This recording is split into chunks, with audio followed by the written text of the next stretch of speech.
First stage of this is going to be marination of the lamb chops. So I want you to whisk together your oil and your lemon juice, and then we're going to add in the garlic puree and then your dry ingredient herbs.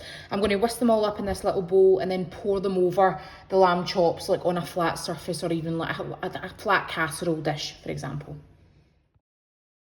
So I didn't record it, but I've added in a teaspoon of garlic puree, your teaspoon of sumac, za'atar and salt, and then your half teaspoon of ground nutmeg and thyme. And then we're just going to whisk that up. As I said, I'm using a flat surface, which is just this tub. I'm going to add in the lamb chops, pour over the marinade, give them a few turns, and you'll do the same again in another hour or two.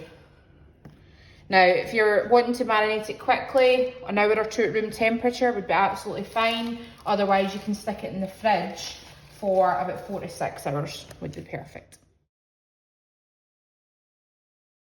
So I'm cooking mine about 3 hours, so I'm going to leave it at room temperature, and probably in an hour and a half I'll come over, turn the lamb chops over, ensure it's all coated, and leave it until cooking time. Next thing I'm going to do is cook my giant couscous. You can use bulgar, wheat, quinoa, whatever you've got handy. And I'm going to boil that with the veg stock pot. Now we do this before, quite a wee bit before. You're not just cooking it ready to go, because we want to actually allow it to cool before we add all the veggies. All right, so cook as per packet instructions.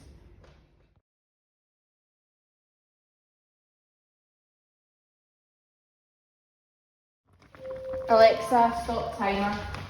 And all you're going to do is drain this out through a fine sieve. Do not rinse it, because we want to keep the flavour of the stock pot. Allow this to cool and get on to chopping up the veggies that's going to go through it.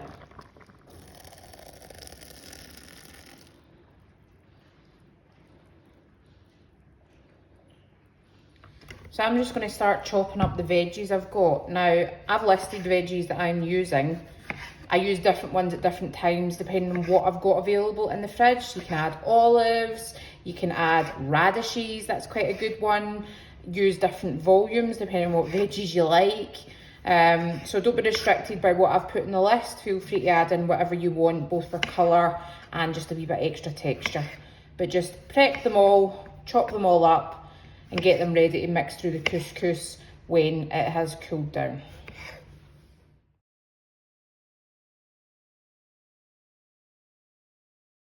So I've not actually got these in the ingredient picture, but I've got a couple of wee olives to use up, so I'm going to chop around the stones and just use them up as well.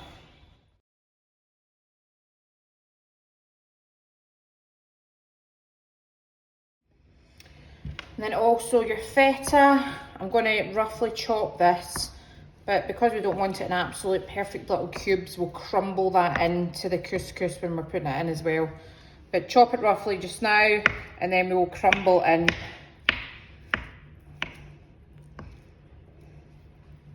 There we go. Now I'm going to show you a wee optional extra dressing to add into the giant couscous. Not critical, because you've got, obviously it's been cooked in the stock and you've got all the veggies and the crunch and the salty from the feta and the herbs, etc. A wee bit of salt and pepper would do. But this wee dressing of olive oil, white wine, vinegar, lemon juice and honey, just a little bit, elevates the whole thing for me. So I'll add it in as an optional extra. But just add it all into this bowl, whisk it up, and then add your veggies and your couscous into it to mix through. Once you've added those ingredients through, I'm going to add a pinch of Maldon salt and also some fresh black pepper. You can add a wee half teaspoon of Dijon as well if you want. I'll put that as optional. And that's your dressing. So to the dressing, I'm going to add the giant couscous. Now it's cooled, and all your chopped up veggies and feta. Not really the way I wanted to do it. Remember I said that I was going to actually crumble the feta. So if you're not too afraid, just get your hands in there and actually give it a wee smoosh. Because it makes it look a lot better than the cut edges of the squares. Just love playing with my food. Could make a great toddler. That'd be great weaning. Right, we're going to cook the lamb chops on high heat on the hob, just like you would sear a steak. So get it up high. We're not going to need oil because as you can see there's plenty on them.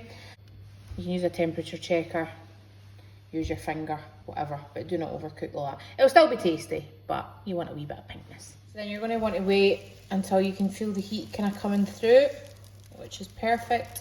And then we're just going to transfer the lamb into the dish.